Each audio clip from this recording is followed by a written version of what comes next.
I've stopped. Let me officially, yep, so that's now the recording has started. This is the Park Commission meeting of February 3rd, 2026. It is 10:02 a.m. and I'm calling this meeting to order. Since we are remote, I do need to do a quick roll call of our Park Commission members. Chris Sullivan, Uh, Here. Marianne Mascari, Here. Colleen Shapiro, Here. and I am here as well. So we actually have a full commission here as well. Let me just read what I have to read so we are official, and then I'll have everybody else introduce themselves. In accordance with the requirements of the open meeting law, please be advised that this meeting is being recorded and may eventually be broadcast over Lunenburg Public Access and uploaded to the Lunenburg Access YouTube channel. This meeting is being held via Zoom. If we have any technical problems, we may have to abandon the meeting, but we're going to cross our fingers and hope that we don't. And I don't anticipate any topics to pop up. So I'm not even going to read that part. Who do we have with us from the skate park today? You've got myself, Anthony Cayozzo. Great. Tom Bodkin. I'm counsel for the skate park. Great. Griffin Cayozzo, board member on the skate park. All right. And Greg Roy, I'm I guess a consultant for the skate park, Okay, great. but also a father of one of the skate park kids. Yes. Full disclosure. Yeah, that's who I do know that. Also with us, is Mr. Powell still with us, just so we can acknowledge that he's here? Yeah, Steve Powell Okay. helping out with the skate park. Great, thank you. On the town side with us, I can do the quick introductions here. We have Cesar Nuzzolo, who is the chair of the select board. We have town manager Jennifer Warren Diamond, and we have town council Adam Costa, as well as Christopher Ruth, who is our facilities director. All right, so the reason for this meeting is today is to try to start resolving a couple of issues that have come up. One of them being we need to settle on a final price so that the skate park has a number that they're working with for bonding reasons, and to also navigate what seems to be a new idea coming from the skate park side of things on how to do some of this bonding. So let's start off with the pricing of this. I had provided a document to you folks yesterday that had come from Dillis and Roy. I want to be clear on something. This project is not a town project. This project is being done privately on public land, and this is not something that we deal with on an everyday basis. So I am going to be relying heavily on our town council, as well as our town manager, to provide any honest feedback on whether or not what direction we should be moving in.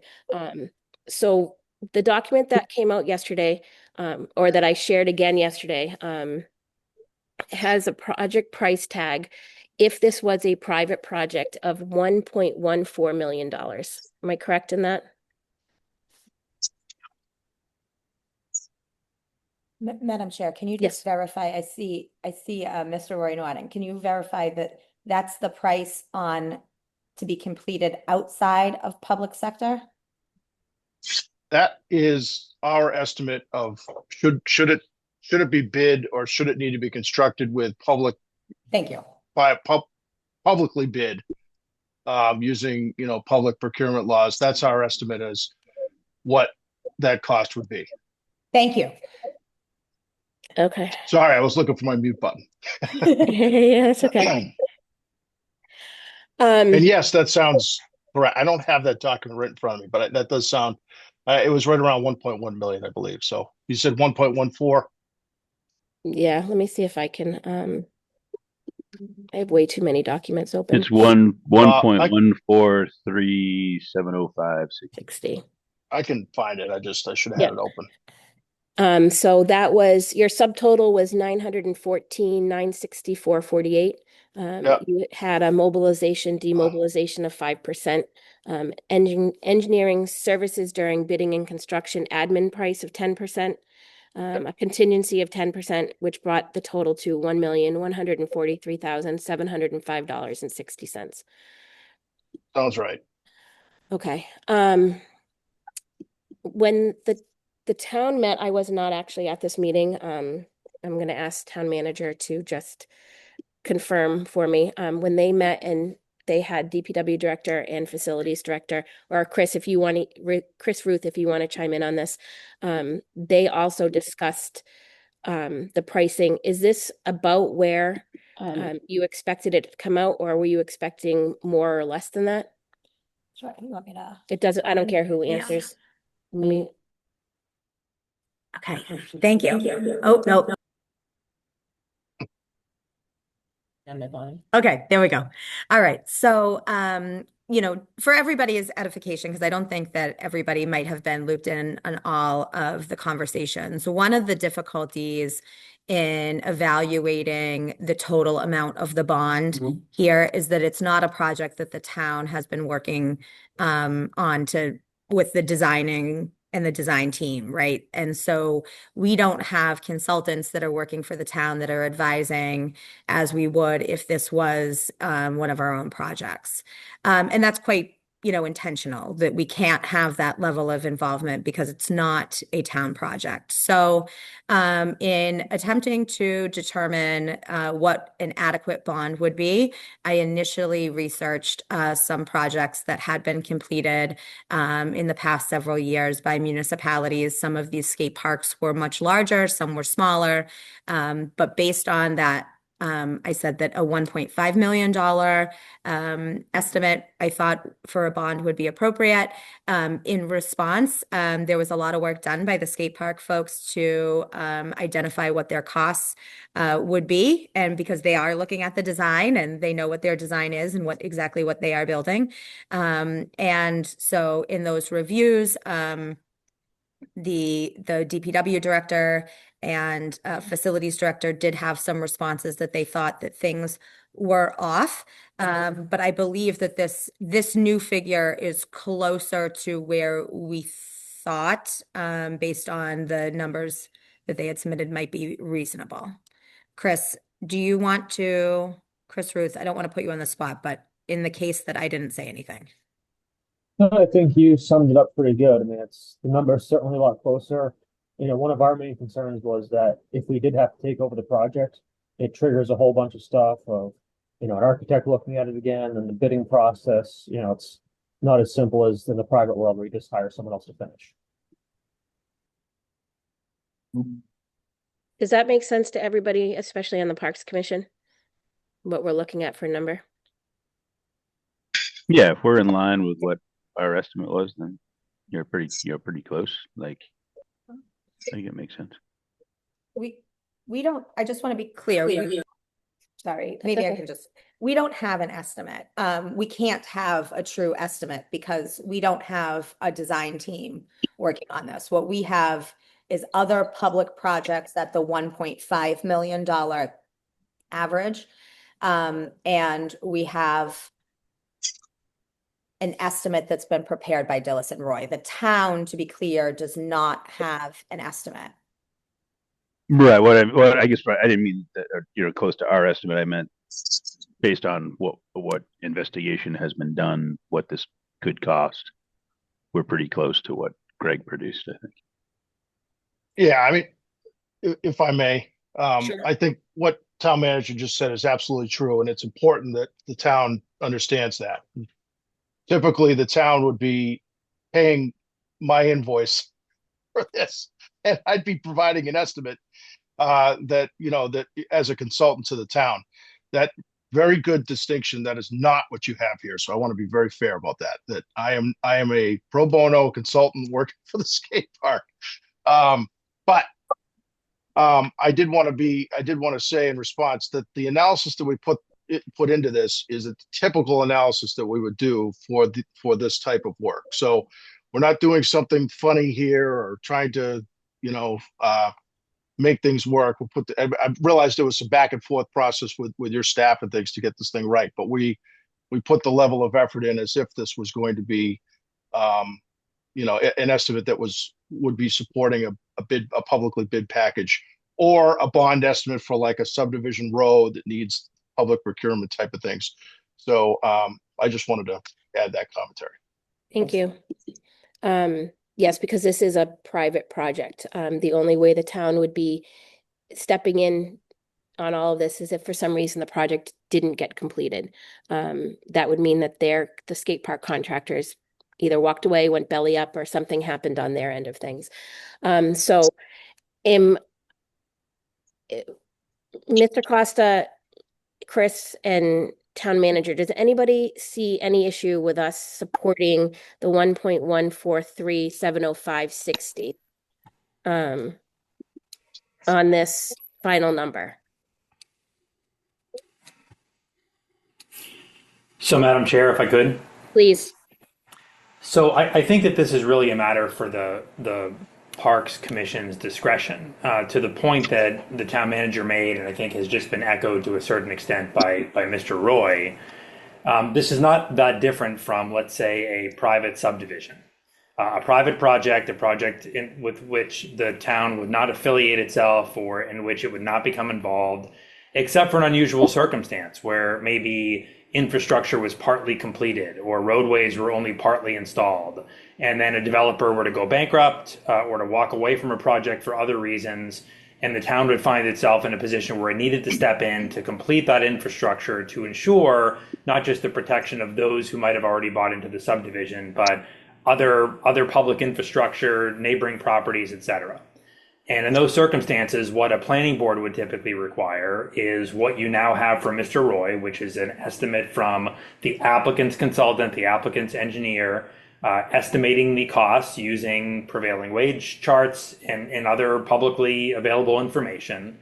But the next step, and this is a step that has been omitted as part of this process, is that the planning board would then engage its third-party consultant, its peer review consultant, which at that point in the process, in the case of a subdivision review, that individual will have been involved for many months, having already reviewed the engineering and the stormwater and different aspects of that subdivision.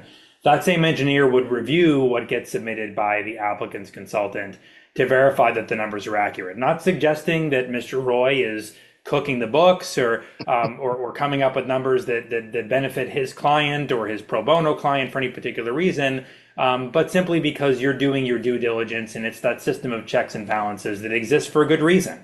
I've had circumstances where the peer review consultant will come back and say, Mr. Roy numbers are correct, and maybe he's even overestimating some of these costs. I've also had circumstances where that consultant comes back and says, based upon maybe familiarity with municipal governance and some intricacies associated with public infrastructure and related projects, that consultant might come back and say, no, the number's not 1.1 or 1.2 or 1.3, it's actually 2.1 or 2.2 or 2.3, and here's why. And that's simply information that you don't have. Now, I can appreciate this is a somewhat unique project because it is a project that is being done in the form of it's a nonprofit funded project that is anticipated to be gifted to the town by a group of well-intended individuals. You've got maybe pro bono counsel. You've certainly got a pro bono engineer that's doing work. So I appreciate that this it's not an apples to apples comparison with that subdivision I described a moment ago, but the commission does have a responsibility and really a fiduciary duty to ensure that it is comfortable with the data that it's received and that it's going to be relying upon in determining the amount of the bond that it'll demand. Because if it requires a $1.1 million bond and the worst case scenario does play out and it finds out that the amount of the work is really 2.1, then the fingers that are going to be pointed are not going to be pointed at me or the town manager or Greg or Tom or his client. They're going to be pointed at the Parks Commission. So, okay. I don't. Great.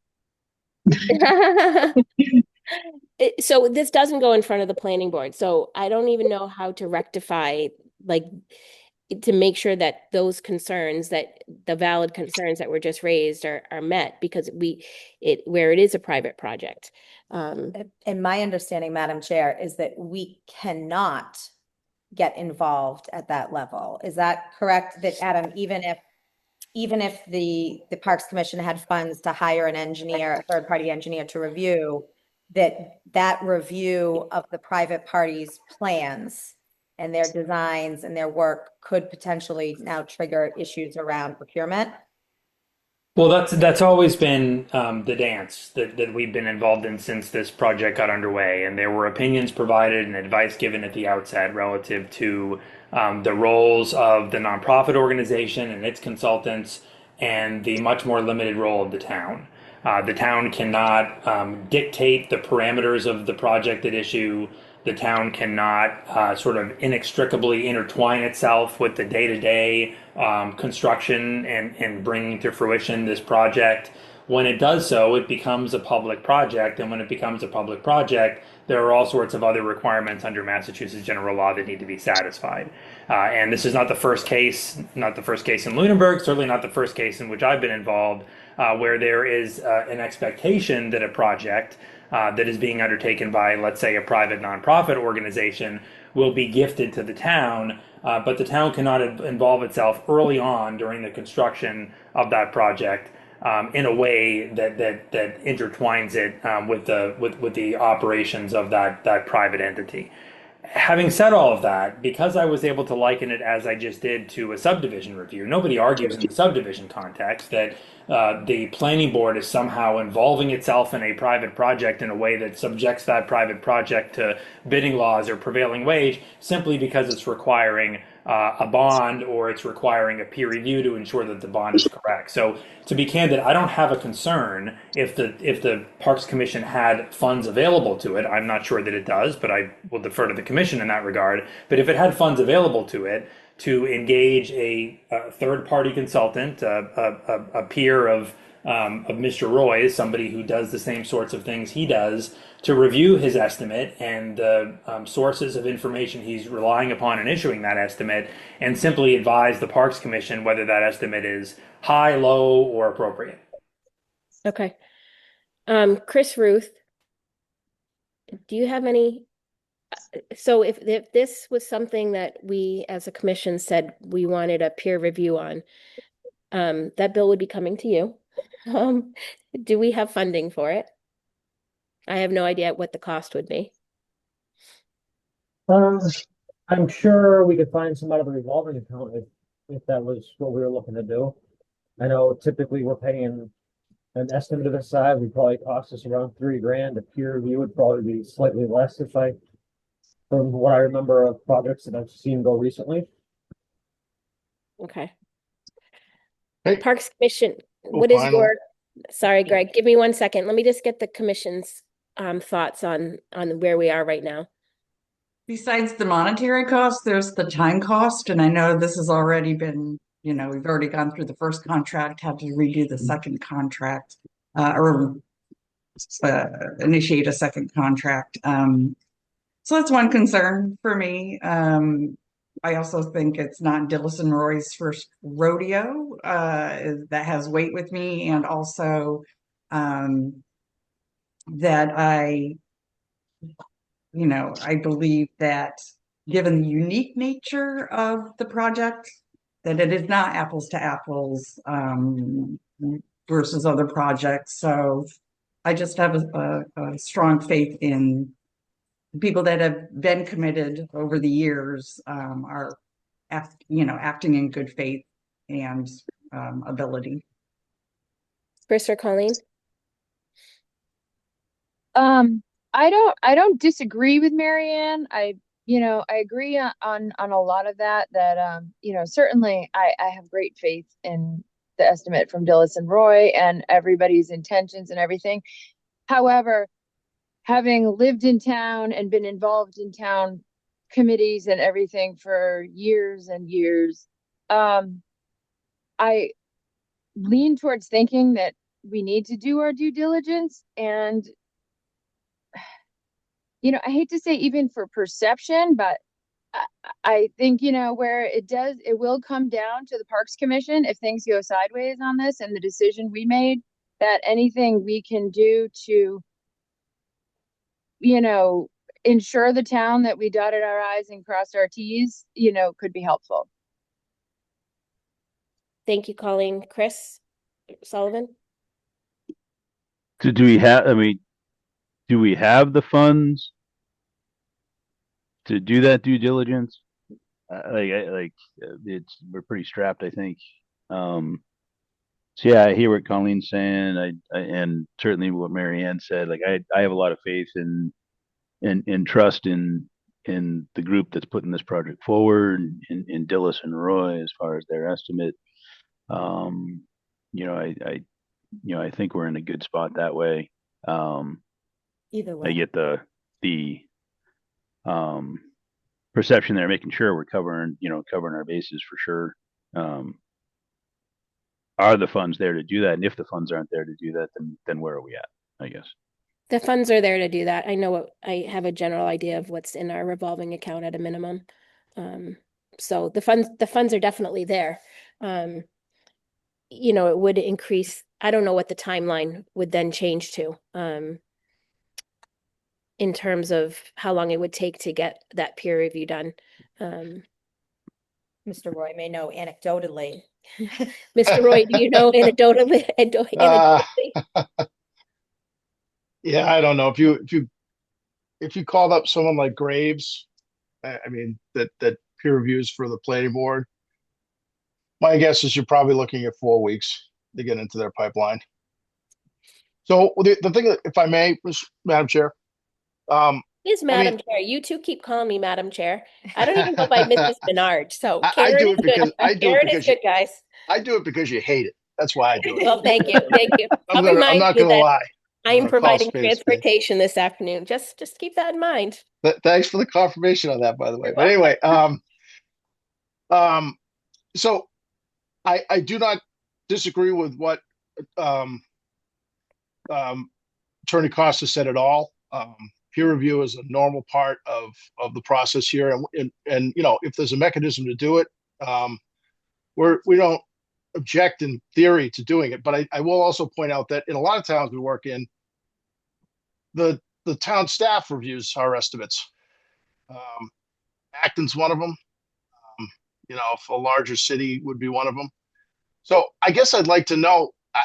I understand that we are a non-town organization that put forth this document that the town manager passed off to Chris and Bill to review, but that Chris and Bill, their job does not include reviewing, non-profit skate park estimates.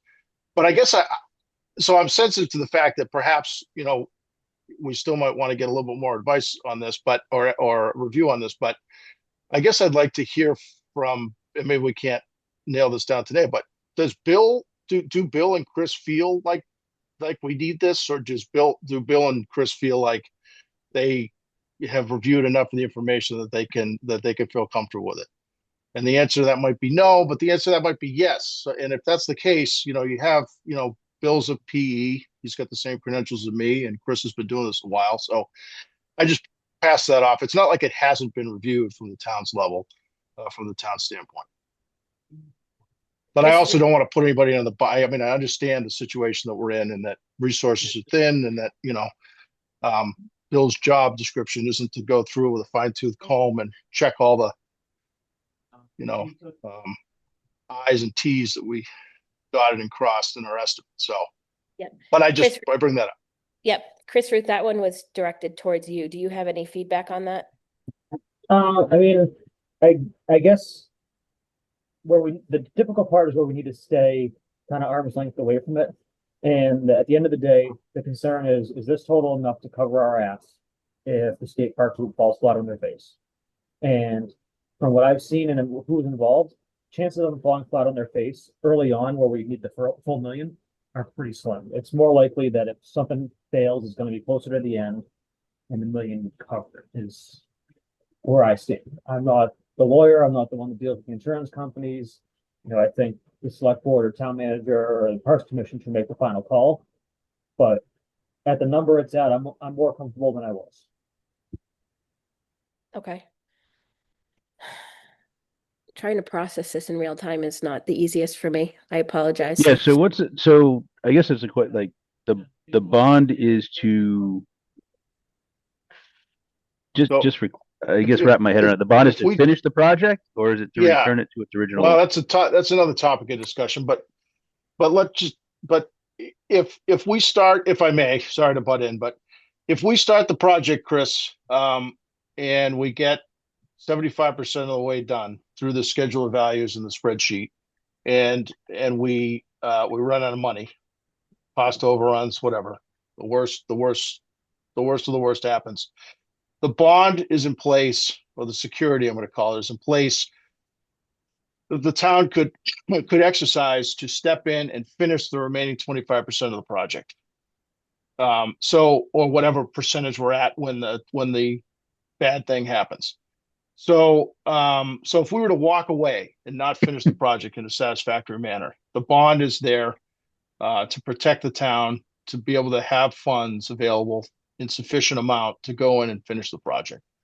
So do they in any way, I guess, as far as the bond, like the estimate that we're looking at here, this is the cost to do the entire project. That's right. And then right. Does the bond in any way take into account, like it's $1 million bond or whatever, do they take into account in any way the money that's already been put into the project? Like, does that count towards the bond? So that's what I wanted to talk about next. So one thing before I get to that though. So what would happen if, let's just say arbitrarily, the project's 75%, there's 25% left, and the town decides we're going to exercise the bond and we're going to finish the project. What the town would have to do is hire an engineer, a professional, to put together a bid package for the remaining 25%. They would have to do the estimate, engineer's estimate, all those things now working for the town, and they would have to publicly bid that process through public procurement laws and solicit contractors to finish the work. That's why we baked in all of the public Davis-Bacon public federal wages and all those type of procurement things into the bond estimate. However, to Chris's point, and both Chris's point, Chris Ruth mentioned it earlier, and Chris just asked about it. What typically happens in these type of projects, and it's sort of akin to a subdivision, is that you establish a schedule of values at the beginning of the project, which we have, it's our spreadsheet. And as things get constructed and are finished, we apply, or we ask the town to release a certain amount of the money, right? So if we, let's just say arbitrarily, get to 50% done, like we've poured 50% of the concrete, it's in the ground, it's cured, like, it's done, so to speak. Site preparation's done, tree clearing's done, rough grading's done, 50% of the concrete's done. We may apply to you folks to release, a certain portion of the bond. So that's another topic of discussion. But to Chris Ruth's point, provided you don't release too much, you should be in a position where you'd always be protected plus some, because it's customary not to release. You don't release all, you hold some back. It's a retainage that happens typically on these things until you get to the very end. So if that answers your question, Mr. Sullivan, I hope. Thank you. Yeah, I guess that was my question, right? So there's money sitting here in a bond, and you guys obviously have raised a bunch of money in here, and you have the funds to, in your estimation, to complete the project based on what your costs are. Right. Which, like, if we release 50% of the, the bond at some point, it's still, $5.5 million. Or sorry, 550,000. Excuse me. I'm adding a decimal point there. And the idea would be, which is more than the cost that you guys are putting in, I think, right? I mean, is that? Yeah, it's not going to relate to our actual costs, because those have nothing to do with federal wages and things. Right. Some things are getting donated, this kind of thing. But it would. But I mean, the money's there to, like, the money is if we obtain 200 yards of concrete by donation, and we've already expended the labor for the people to put it for the concrete flat work guys to put it in the ground, and it's done, then that's work that the town would not have to include in the bid package, should they have to should they have to do it. And that's why, there's a process that typically happens of asking for you to reduce the bond. Gotcha. I see that Adam has his hand up. Adam, you want to add?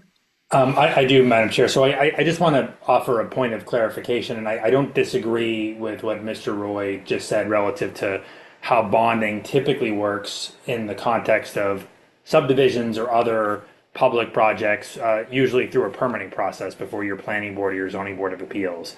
It is not unusual in the subdivision context for bond to not even necessarily be immediately required, but rather for an instrument like a covenant to be used until such time as the developer chooses to provide a bond after maybe completing some initial infrastructure to reduce the overall cost of what that bond would be, and then to seek partial releases as the subdivision is developed over a period of what could be a year or could be 5 or 10 years. I want to say that in this context, and I'm looking at your lease agreement that we negotiated, there is at least no express acknowledgement of partial releases of the surety. In fact, to the contrary, the surety provision says that the aforesaid surety, referring to the full surety that's being provided, shall remain in effect for the duration of the project and for a period of 12 months following completion of the project. And that's because the surety was not just to ensure proper completion of construction, but also to ensure proper operation for the first 12 months. And so there was no contemplation of partial releases. The idea was the full surety amount would be provided, and that amount would be held until 12 months following completion of construction, at which point it would be released, assuming no portion of it needed to be spent. Yep.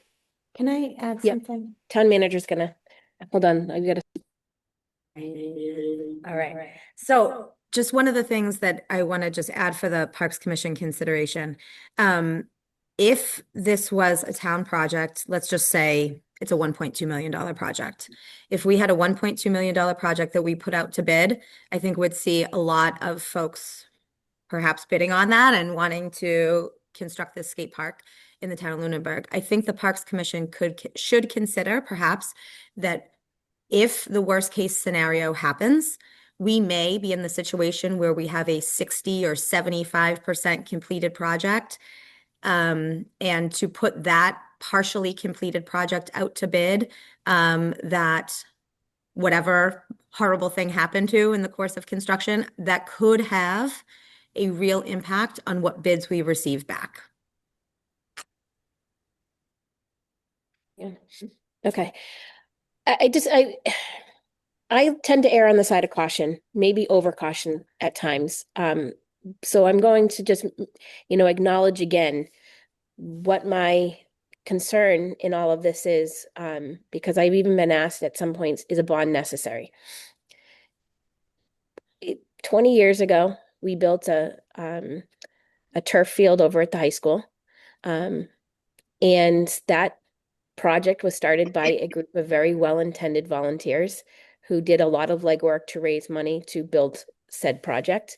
At the end of the day, they couldn't come up with the funds fast enough to complete the project. It went in front of town meeting and we completed it. The town supported it. The financial situation of the town when that happened is very different than the financial situation that we're faced with the town right now. We saw that with how Marshall Park went forward at town meeting, and the people that were against it. There were absolutely people against that project because of the price tag, because it was something that it was a nice to have, not a want or a need. It was a want versus a need.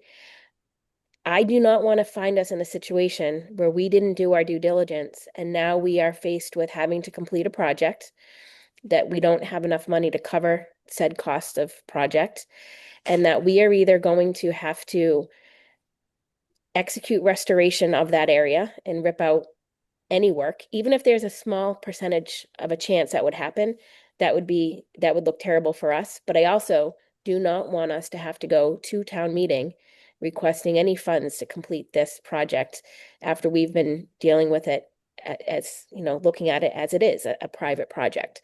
I don't have an issue with requesting that we move for a peer review on this, if that's what the bulk of the commission would like to see happen. I'm also okay if the bulk of the commission wants to move forward using the number that came through from Mr. Roy. And I think that we'd be looking to Mr. Costa to make sure that we've covered as much of what we could in terms of, like he said, we originally weren't releasing any monies until a certain point in time. I want to make sure we're covered on that front. I'm not feeling I a slightly stronger pull in terms of saying I think we should have somebody else review it, just because I think that doing the due diligence is important. But again, that could be the overcautiousness that comes into my head anytime I'm dealing with stuff like this. What would the rest of the Parks Commission, what is their desire at this point? With two things on the table to make sure I'm clear on this, two things on the table. One, move it to peer review, and we would foot the bill to have a peer review of this. And the other, moving forward with the number of the $1,143,705.60, moving forward with that number. Marianne's muted. Marianne, are you talking again? Let me get you, let's see. I can't unmute you. Hold on, town manager will try to help you.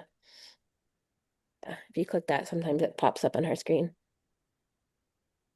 Yeah. Nope. No, we still can't hear you. She's unmuted. You're She's unmuted. unmuted. Hers, maybe her microphone. Did something happen with your mic? Can you hear me now? I can. Okay, I hit the volume up button and I must have hit the mute button. So I was saying, to me, it comes down to risk and comfort level with risk. And so I think peer review, when it's 3,000 4 weeks, that's a very small price to pay for something that's been in the works for 10 years. I mean, I remember Griffin as a 7th grader and whatever they called it, group something, working on this. So Genius hour. that's what it was. Yeah. So for the sake of that, it's a small price to pay when it looks relative to where the project started. Okay. Colleen. I think I agree with that. I hate to spend funds unnecessarily, but I don't think this is unnecessary really. And if we're looking at a couple $1,000s and we have it, and I hate to delay anything. I hate to delay anything further, but if we are looking at 4 or 5, 6 weeks, and that is not terribly detrimental, I think it's worth doing. Okay. For our own feelings, and so that everyone in the town knows that we've done what we need to do to move forward. All right, Chris Sullivan. Yeah, well, I feel it's probably an unnecessary waste of, from a perception and everything else. I think it's probably the right decision. It's in no way a reflection, the group and the estimate we have and so forth. But I just, perception wise, if nothing else, it's probably the prudent thing to do. And I would just, I guess, advocate for the quickest way for us to be able to do that, to have a minimal impact to these guys, to hopefully get things rolling. Okay. And I agree with all that. I think part of the hardest part on this whole project has been that the majority of us on this Parks Commission are very friendly outside of the Parks Commission with the folks doing this work. But we do, at the end of the day, our loyalty has to fall back to the town and protecting their interests, financially and otherwise in projects like this.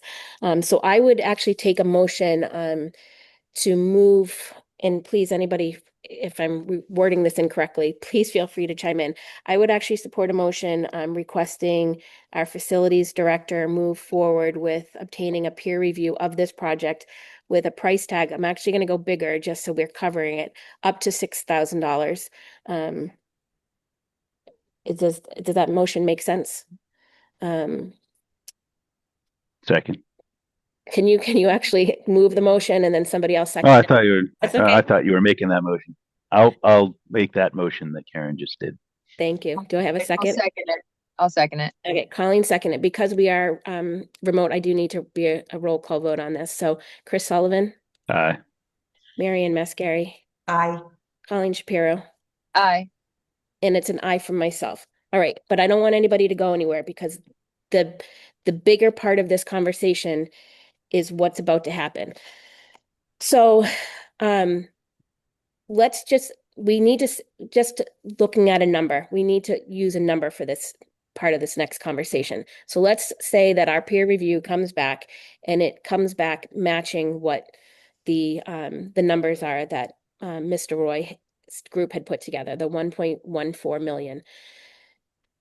The way our original contract, which is also a document that I had uploaded yesterday or had been uploaded, I reshared yesterday, was written was that a bond amount, which hadn't been for some reason determined in that document. I think it might have said something like at town manager's discretion to be determined by town manager, is that that bond, because of the way this is my understanding of it from the skate park. So skate park, feel free if you need to correct me, you can. Because they are a private project, bonding this entire amount the traditional way was they felt was not doable because the project value on their end was considerably lower than the price tag that the town was looking at. And in this case, we'll use that 1.14 million. So they've come up with another idea that I'm hoping they can present to us today while we have Mr. Costa here and town manager to be able to sort of weed through some of that, because I do expect that this project will continue to move forward. And this is just, unfortunately, another sort of bump in the road that we'll navigate with the skate park. So I'd like to hear from the skate park folks what they're thinking in terms of this new bonding idea that they have, so we can get this discussion rolling. I'll take it unless anybody Great. else said. So I'll just come right out and give you the executive summary. We're intending to escrow establish a cash escrow account to cover the amount of whatever we decide. And that's pretty typical. There's sort of three, and again, Attorney Costa can correct me if I'm wrong, but there's kind of three different ways you can secure these kind of things. One is a bond, which is essentially just an insurance policy where you pay some money and an insurance company steps in and insures the project for the full amount. As Karen said correctly, we have tried for 6 months to get talking to umpteen different security insurance providers, and nobody will bond us for that amount of money on this project, just relative to the way we don't have a contract in place for that amount of money, and they just won't do it. We've tried to ask others if they could step in and do it. It's just not a possibility. The second way that these are commonly done is through something called a tri-party agreement, where you effectively have a mortgage agreement, if you will, with a bank, where the town is a third party to that agreement, and has the ability to exercise funds in that manner. And the third way, and these three things are sort of directly out of your subdivision regulations. So if you had the corollary here, I know it's not a perfect apples to apples comparison, but it is a private project like a subdivision. The third way is just to put up the amount of money in cash, as in someone's going to write a check to fund an escrow account to cover it. And that is the way we are proposing to do it. We do have Steve here. I want to be I'm going to speak on his behalf. We talked to Steve about this over the past couple of months, but most recently yesterday. We owe Steve a lot from the skate park for his willingness to step up and do this. But I wanted to say to this group that it's Steve would like to remain a silent partner as much as possible on this. So please, if you wouldn't mind respecting that as much as we can, we'd appreciate it. Yep. Absolutely on that front. Mr. Costa, can you tell us with what Mr. Roy just said, and if you guys are going to call me Madam Chair, I will be now referring to you as your last names. What he just said, how that would, I don't want to say pros and cons, but tell us what you think we need to know in terms of our side of things with this. Sure. So I want to sort of preface my remarks by maybe stating the obvious, which is that we're having this discussion in an open public meeting with the party we're contracting with or against in attendance at the meeting. And so I'm always cautious about giving legal advice in an open public meeting because any sort of attorney-client privilege that might provide is waived by virtue of me making the statements openly and publicly. So I'll give you my general thoughts, but in terms of whether that amounts to amendment of the contract or the reissuance of a contract with amended terms, I think that's probably better a discussion that is had either with the commission in executive session, if it so qualifies, or with a representative like the chair of the commission privately.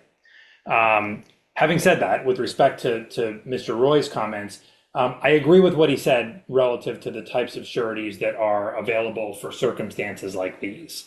Bonds are used with some frequency, but with a bond, usually the way that works is you pay the bonding company a percentage of the face value of the bond, and those monies are lost forever. You're paying for the benefit of the issuance of the bond. And depending upon who you ask, that percentage can be anywhere from 3% of face value up to 10% of face value. And that depends in part upon who you're using to bond the project. And of course, you've got to find an entity that's willing to bond it. That entity needs to ensure that it will have some recourse of its own in the event that you don't pay, it has to pay on your behalf.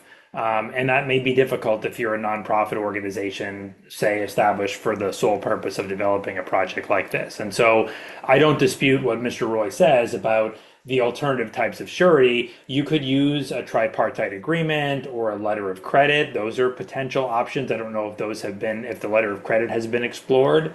But the third or fourth option, of course, is the cash account, which is what we typically refer to it as, which is exactly what it sounds like. The entity puts up the cash and it gets held in escrow in an account established for that purpose. And it gets held for the period of time dictated by the terms and conditions of the permit, or in this case, the lease agreement, and then gets released. If it's an interest-bearing account, it gets released with interest. If it's not, then there's no interest, but it gets released at the conclusion of the bonding term or the surety term to the party that provided the funds. So I don't have any issue with the use of any of those types of sureties. And in fact, in some contexts, we've already referred to planning boards and subdivisions, which is where this arises with great frequency. The subdivision control law actually gives that option to the developer. It's the applicant that gets to determine which type of surety it's going to use, not the board. The board can't demand a cash account or a bond. It's the applicant that gets to make that choice. And so I don't have any issue. They're all viable choices that provide protection to the town. What Mr. Roy didn't say, but I'm sort of reading between the lines here, and of course there have been some offline discussions I've had with the town manager, but what I understood to be the case was that the skate park or the nonprofit organization that's developing it was contemplating a circumstance where either in lieu of the cash account or in exchange for some reduction of the cash account, Steve and Steve's company would step up to provide some assurances to the town. Am I understanding that correctly through you, Madam Chair, to Mr. Roy? Well, I think I'm not sure. And that's, guess- Greg, I want you to, this has been a concern Yeah. of mine from the start of this meeting.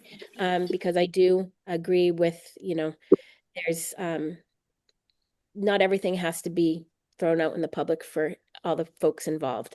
So I want to be aware of that. So we can continue that piece of it. That piece can happen between myself and town manager, and you guys outside of a public meeting. That's Yeah. perfectly fine. I mean, maybe that's right. I guess what I mean is not sure. That's kind of the first time I'm hearing that out of anybody's mouth. I wasn't, I think we would like to have a discussion about, well, the first thing to say is in the spirit of understanding that the town's been burned in the past with these kind of projects, on the example that Karen has said. I'm giving respect to that, and I'm not trying to derogate from that risk.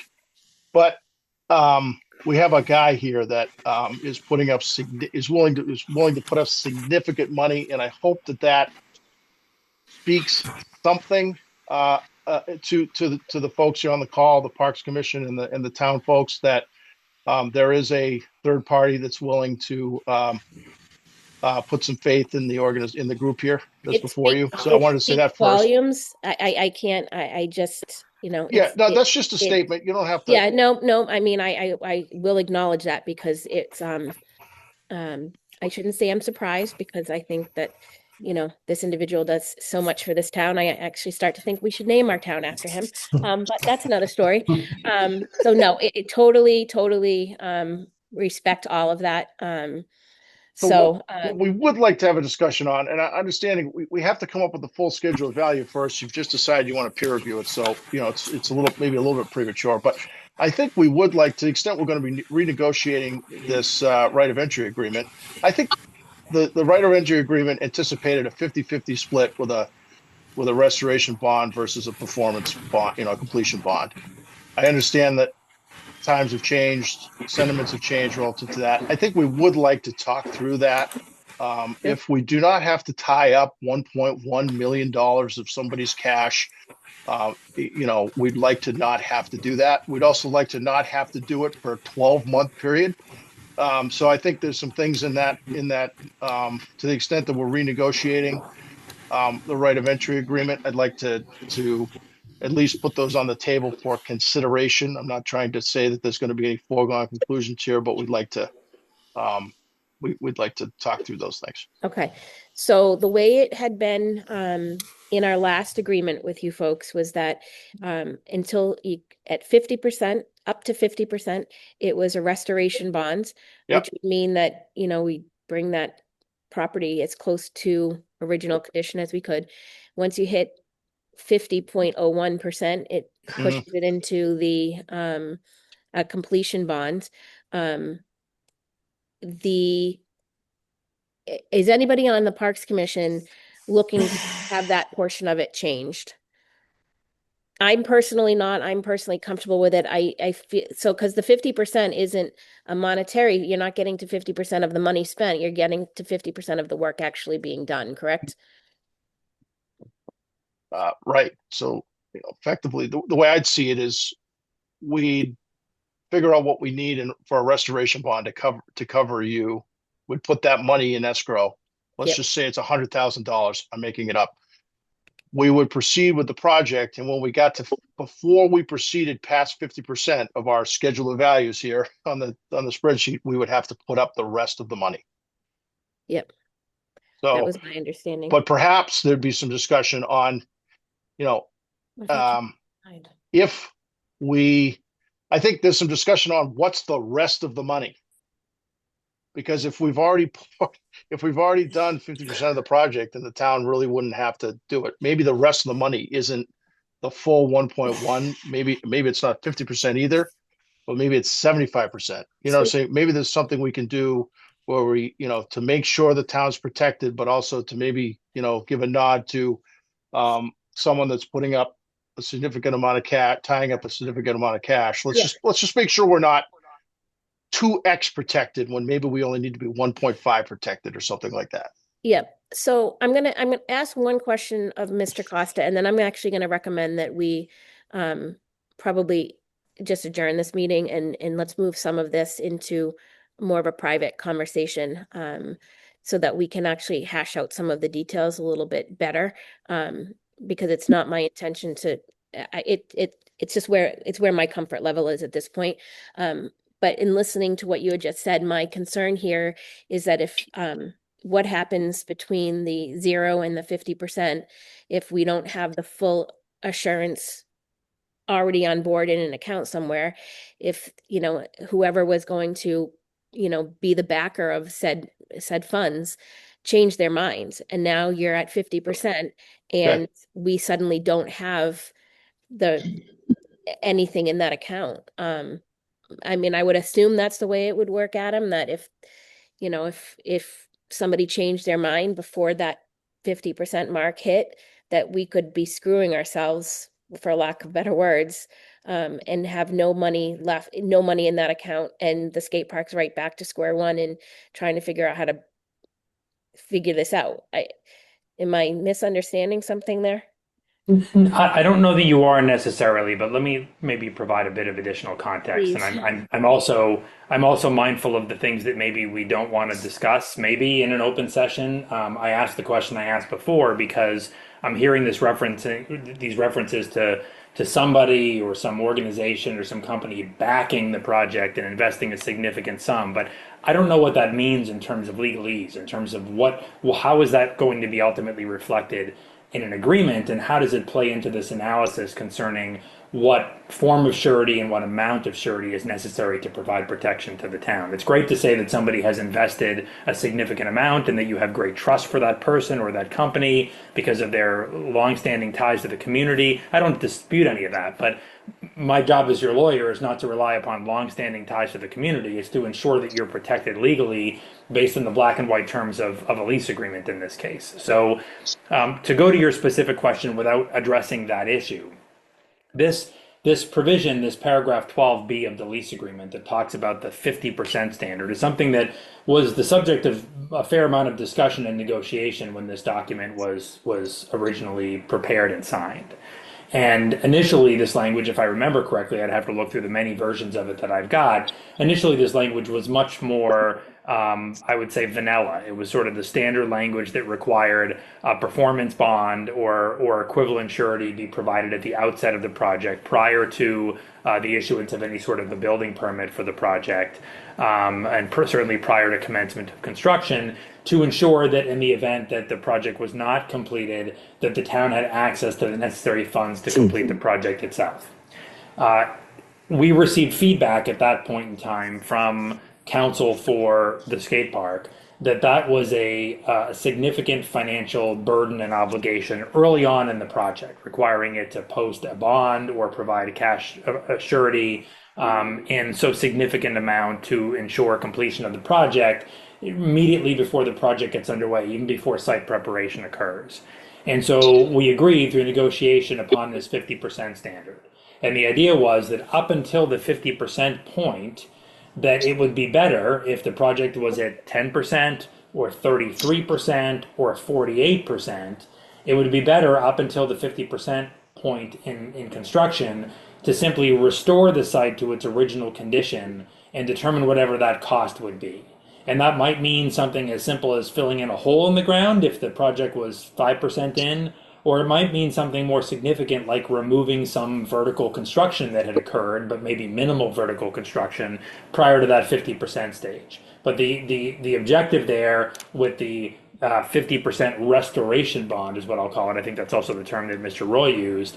The restoration bond would allow you to restore the site to its condition immediately prior to anything getting underway on site, and so you'd be no worse off. Certainly the skate park organization would be worse off because they've expended time and effort and a certain amount of money in getting the project underway up to a 10%, 30%, 49% completion stage. But the town would be in a position where it could restore the site. There would not be any sort of an attractive nuisance. There wouldn't be a hole in the ground or anything of that sort up until the 50% stage. But you're correct that up until that 50% stage, there would be no money available to the town to say, if the project is 49% complete, that gosh, it's awfully close to 50%. There is some vertical construction underway. We'd really like to just complete the construction of the skate park. That you wouldn't have the funds to do that. You would have to restore the site. Once you hit 50%, that's when the developer, the skate park organization, would need to provide the additional performance bond monies or cash account, so that you would have those funds available to you. Karen, Yeah. I'm sorry. I have to go. I have Okay. 11 o'clock. So Okay. I All right. Thank apologize. you. Thank you, Greg. Thank you. Okay. Thanks, Greg. I appreciate it. All right. So my suggestion, and I think I have the support of town manager sitting next to me, nodding her head before I even say it, is let's adjourn this meeting, and then I can make a plan with her, who will then, either myself or her will be in touch with Adam to sort of, we'll flush as much of this offline as we can, and bring a much more organized package or something back to the commission, for discussion as a whole in a public setting. That said, I do think that this meeting today was extremely worth it. I think it gave our commission a better understanding of the bigger picture of what's going on. It allowed us to hear our town council. It's not ending in the way that I think that the skate park would like to see it, and that I think they're ready to move on to the next phase. And I do acknowledge that, and I apologize for the new bump that I've thrown in your path. But I think we can get this figured out. I think we've hit some good momentum at this point. So why don't we, unless anybody disagrees with that on the park side, that would be my suggestion at this point. Can I ask one quick question? I know I've been biting my tongue this whole call. Sure. And honestly, I appreciate all of you immensely, and the time, the effort, and the attention you're paying this. Do we have any assurances that, let's say 4 or 6 weeks from now, we get together again and there's not going to be a new bump? We've been at this. It's Karen, I think it's almost been a year trying to get this done. This is the 11th hour. We thought we were coming together to say, yes, we all agree, let's sign this. So here's what I'm going to say to you, Anthony, is that if you would ask me yesterday if I expected this bump in the road, my answer would have been no. I think that when you have a group of people that are well-intentioned, like the Parks Commission is, we don't know everything. We don't have all the ins and outs of things. I think that we are learning as we go in some of this. I think that some of this is to be the expect the unexpected mantra. It probably needs to carry forward. I can't guarantee that there's not going to be another bump in the road, but I'll bust my butt to try to make sure that every bump is as smooth as possible and we can get to the next level. I'm going to be remiss to not mention to you guys too, that if we've already had a signed contract, if that contract had been executed, we wouldn't be sitting here right now. We would have been left with whatever, we had agreed to back when we signed that original agreement. So I fully understand. And actually, that wasn't a question for you, Karen. That was a question really for Adam and Jen. They're going to have the same answer for you, is that they can't guarantee there's not going to be another bump in the road. They can't guarantee it. Nobody can guarantee. Well, I'm not looking for a guarantee per se, but I'm saying, are you guys anticipating any other steps, hurdles between here and being able to sign this agreement again? I don't think anybody has an answer to that would be as straightforward as you wanted it to be, because I think there could be stuff that pops up as we go through this. But I will say thank you in advance. If you don't mind, could I make a comment? Sure. I'd just like to say, my involvement was watching these kids hustle around, raise this money. It's definitely an inspiration. And I understand the town's fear because of past projects. And I was very involved in the turf project. But if you do look at it, and my father used to say this when we had a restaurant, somebody could have 100 good meals, but they come in, they have one bad meal. That's the one they talk about.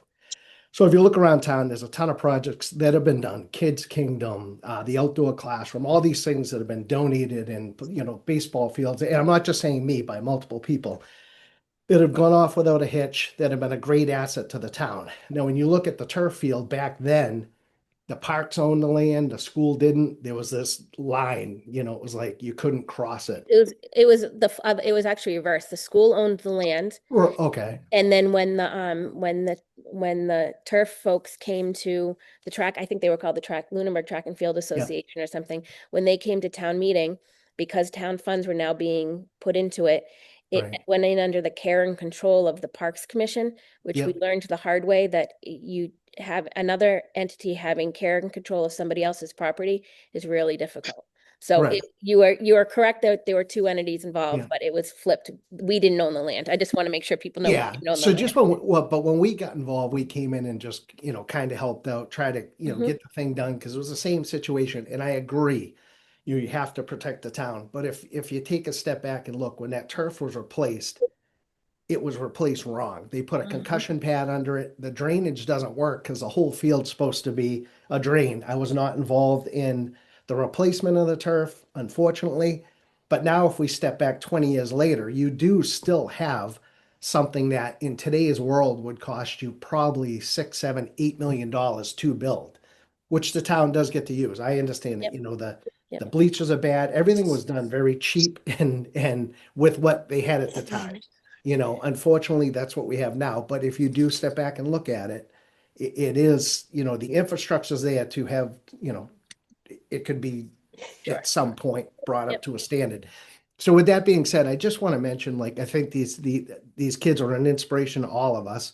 My involvement is seeing these kids grind through and keep coming through these hurdles. So, you know, we have the ability to do it. I want to help out. I'd love to see the project. I've never skateboarded, none of my kids skateboard, but I see the passion these kids have, and I'm just, you know, I'm We're all just getting our skateboards up, Steve. We will all absolutely be. amazed. We will Yeah. have an adult skateboarding night when Yeah. this thing is off the ground. So I appreciate that comment. Waivers will be signed. Yes, waivers, town manager. How's the I town guess I'll be return? standing there with a clipboard and a Yeah. piece of paper, but, all right. So this is, you know, again, I think this isn't not a huge, you know, we haven't gone off the road. We're not in a ditch somewhere unable to get out. This is just going to be, I think, a small bump in the road.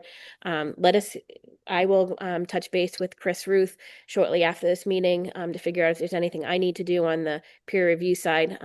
I apologize, Chris, for adding something else to your plate to try to get done, but we will get this moving as fast as we can, and hopefully we get the information that we need in a timely manner, and we will go from there. But in the meantime, I will speak with town manager and our legal counsel. I will be in touch with Anthony, and we will make a plan on how we can meet offline and figure this out, and invite, you know, the any members of the public who need to be in attendance. We will make sure that they are with us, and do our due diligence by that as well. So if I could get a motion to adjourn this meeting at 11:09. So moved. And because we are, do I have a Second. second? Marion, you're always on, Yeah. you're always on mute. There you go again. Because we are remote, Mary Ann can have the credit. Go ahead. I Mary Ann, do need second. to do a quick roll call vote on that. Chris Sullivan, Aye. Colleen Shapiro, Aye. and Marion Mascari. Aye. And it's an aye for myself. So we are adjourned at 11:09 a.m. Everybody have a good rest of your day. Thank you for taking the time. Thank you, Karen. Morning. Thank Thank you. Thank you, everyone. very much. Thank you. Bye, everyone. Bye.